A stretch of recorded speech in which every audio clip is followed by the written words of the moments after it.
In this video, I'm going to show you how you can convert your video in CapCut into a GIF and then download it.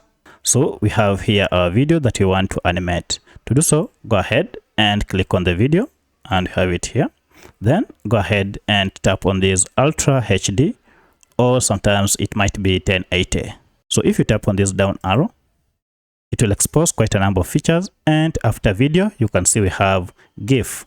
Now if I go ahead and tap on it, now you can choose the quality that you so wish. For free you have the option to select 240p, but if you want 320 or 640, then you might need to have a pro account. So I'll go with 240 and then go ahead and export. So if you export our video, now it will be exported in form of a GIF.